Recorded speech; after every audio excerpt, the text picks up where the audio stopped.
Assalamualaikum warahmatullahi wabarakatuh. Perkenalkan, nama saya Amira Salwa Bahira.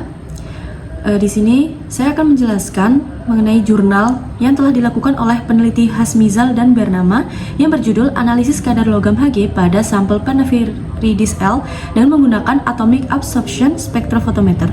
Pada slide ini, saya akan menjelaskan beberapa materi. Yang pertama yaitu pendahuluan, metode penelitian, hasil dan pembahasan, dan terakhir yaitu kesimpulan. Pertama yaitu pendahuluan yang berisikan latar belakang peneliti ini membuat penelitian ini. Pencemaran perairan di sekitar kota Banda Aceh terjadi karena disebabkan oleh banyak hal. Di antaranya adalah limbah rumah tangga, pembuangan limbah pasar, perkotaan, dan proses erosi. Air tawar mengandung logam yang berasal dari buangan air limbah, erosi, dan juga dari udara secara langsung. Salah satu pencemaran yang terjadi pada perairan adalah pencemaran logam berat yang dapat membahayakan baik bagi organisme yang ada di dalamnya maupun manusia yang mengkonsumsi organisme tercemar. Logam merkuri atau Hg, timbal atau Pb, dan arsen atau As termasuk logam berat dengan toksisitas tinggi.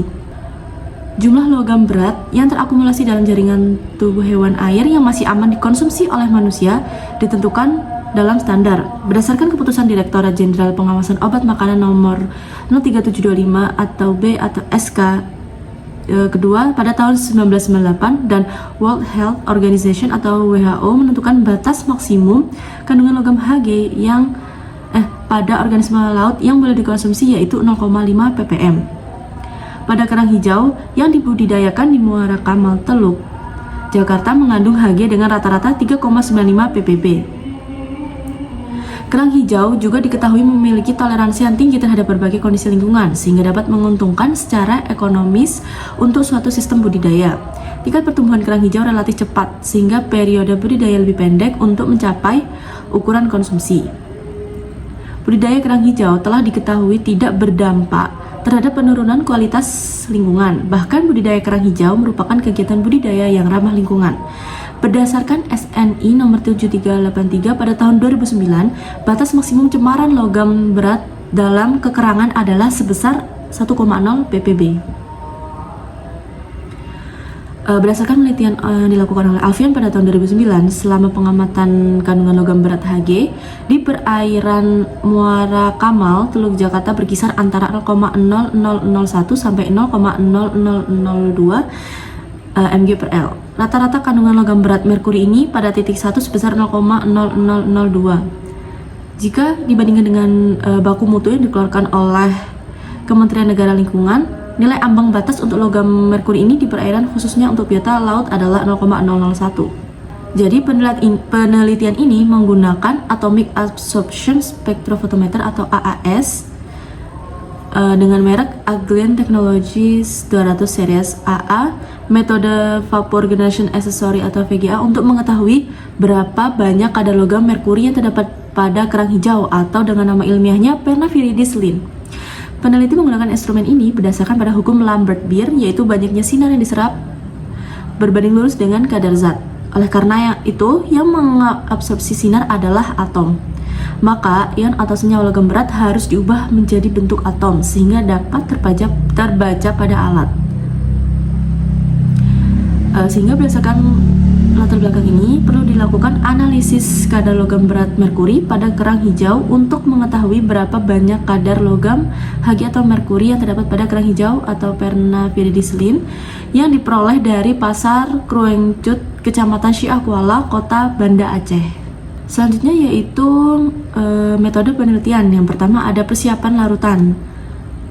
Larutan HCl 3%, larutan NaOH 0,005%, larutan NaBH 4 0,02% dalam NaOH larutan reduktan, larutan HNO3 H2SO4 20%, larutan standar merkuri digunakan sebagai larutan standar primer sebanyak 100 mg per liter. Larutan standar sekunder pertama banding 10 mg per liter. Selanjutnya larutan standar sekunder kedua yaitu 1 mg per liter. Larutan standar sekunder ketiga 0,1 mg per liter. Lalu larutan standar kerja 5 mg per liter, 10 mg per liter, 20 dan 50. Selanjutnya yaitu disiapkan larutan vanadium, larutan IRM in-house reference material. Selanjutnya Preparasi sampel.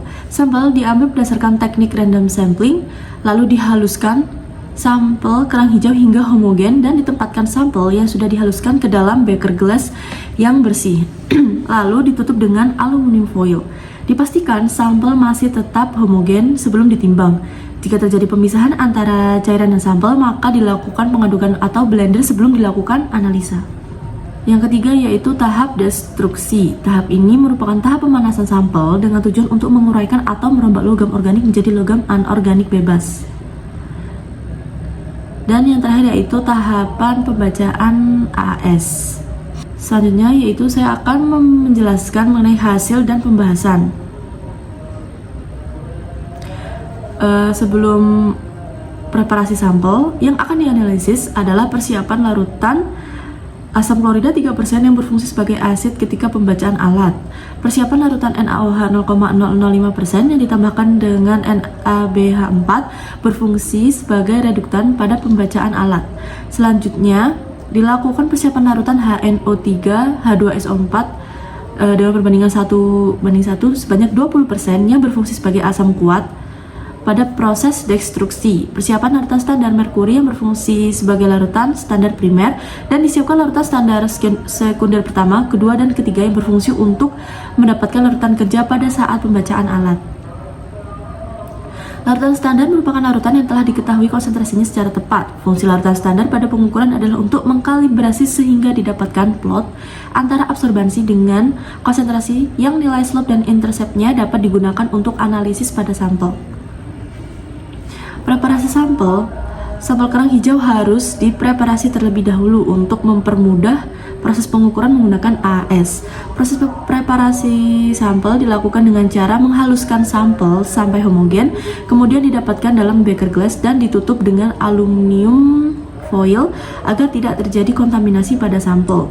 Sampel kerang hijau yang dibutuhkan pada pengujian ini adalah sebanyak 5 gram, kemudian ditambahkan 3 buah batu didih, di mana batu didih di sini berfungsi sebagai peredam didih pada sampel kerang.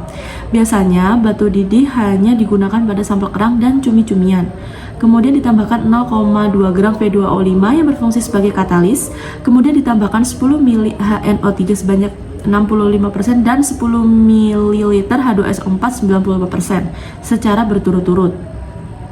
Kemudian disiapkan larutan IRM dan blanko, di mana IRM berfungsi sebagai kontrol positif dan blanko yang berfungsi untuk mengetahui besarnya serapan oleh zat yang bukan analit.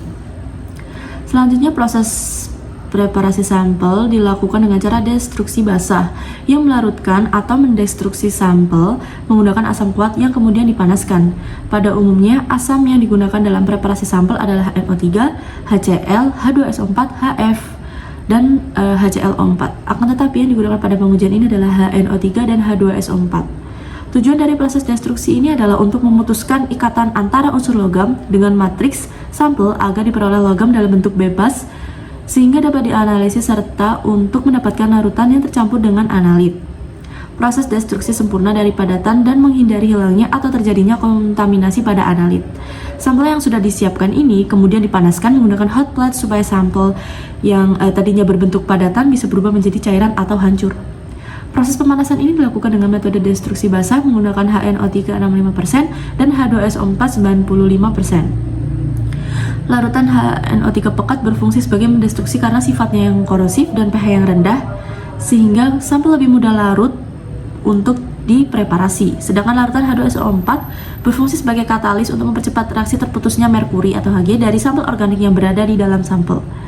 Setelah dipanaskan larutan kemudian diecerkan dengan H2O2 yang berfungsi sebagai pengikat logam berat. Kemudian penambahan aqua destilat berfungsi untuk melarutkan logam ke dalam Erlenmeyer. Metode destruksi asam dapat dilakukan secara terbuka maupun tertutup. Metode destruksi asam terbuka dilakukan dengan cara memanaskan campuran antara sampel dan reagen asam kuat secara terbuka di atas penangas listrik atau hot plate. Sedangkan destruksi asam tertutup adalah reaksi pelarutan dan pemecahan dilakukan dalam wadah tertutup yang lebih aman terhadap penguapan dan pemuaian bahan.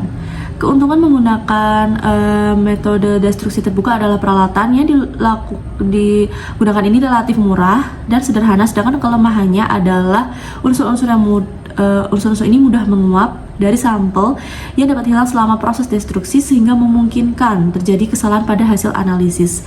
Kemungkinan terjadi kontaminasi dari udara dan waktu destruksi yang lama akan mencapai lebih dari 12 jam. Beberapa parameter yang perlu mendapat perhatian pada analisis logam berat dalam sampel kerang adalah linearitas kurva kalibrasi dan kelayakan alat uji AAS yang digunakan berupa kepekaan dan presisi alat uji. Kelayakan alat uji yang memenuhi persyaratan dengan memperoleh kepekaan kurang dari 0,040 ppm dan presisi alat lebih kecil dari 1%. Panjang gelombang yang digunakan adalah panjang gelombang maksimum dari logam merkuri, yaitu pada panjang gelombang 253,7 mm.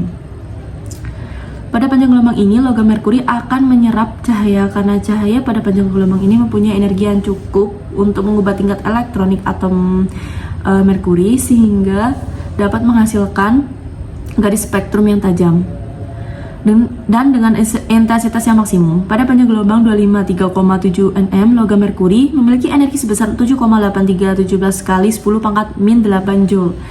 Jika pada tingkat energi dasar atom diberi energi yang sesuai, maka energi tersebut akan diserap dan elektron dalam kulit atom tersebut akan tereksitasi ke tingkat energi yang lebih tinggi. Keadaan ini masih bersifat labil sehingga elektron dalam kulit atom akan kembali ke tingkat energi dasar dengan mengeluarkan sejumlah energi dalam bentuk sinar radiasi.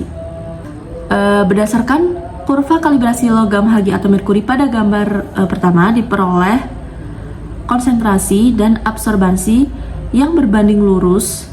Hal ini sesuai dengan hukum Lambert-Beer, yaitu banyaknya sinar yang diserap berbanding lurus dengan kadar zat. Selanjutnya diperoleh koefisien korelasi R logam berat Hg atau merkuri adalah sebesar 0,9992. Hal ini memenuhi syarat uji linearitas pada larutan, di mana uji linearitas ini terpenuhi bila harga koefisien korelasi mendekati angka 1. Pada pengujian ini koefisien korelasi yang didapatkan adalah sebesar 0,9992 sehingga hasil koefisien pada pengujian ini dikatakan berhasil atau hasilnya baik.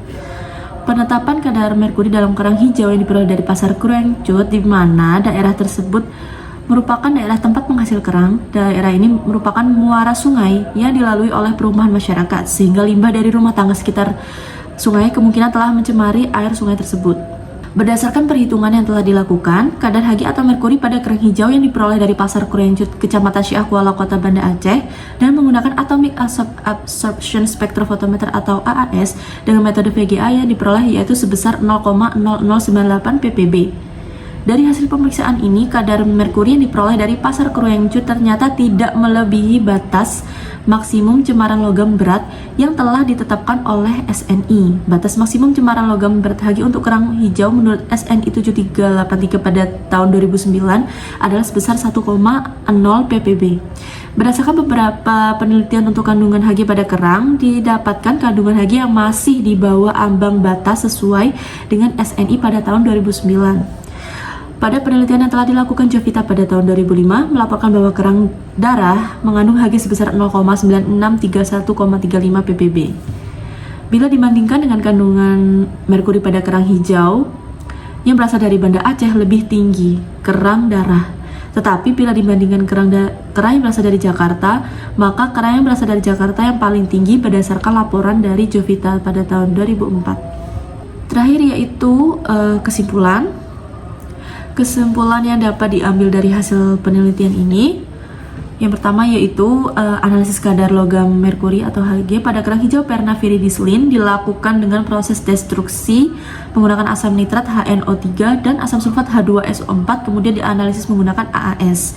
Kadar logam berat merkuri pada kerang hijau menggunakan AAS ini diperoleh sebesar 0,0098 ppb. Ini menandakan bahwa kadar logam berat merkuri pada kerang hijau di pasar Cruengcut, Kecamatan Syiah Kuala, Kota Banda Aceh tidak melebihi batas maksimum cemaran logam berat yang telah ditentukan oleh SNI, sehingga masih merupakan batas aman untuk dikonsumsi. Baik, cukup sekian dari materi yang telah saya sampaikan. Apabila ada kurang dan salahnya dalam menjelaskan materi, saya mohon maaf dan terima kasih atas perhatiannya. Wassalamualaikum warahmatullahi wabarakatuh.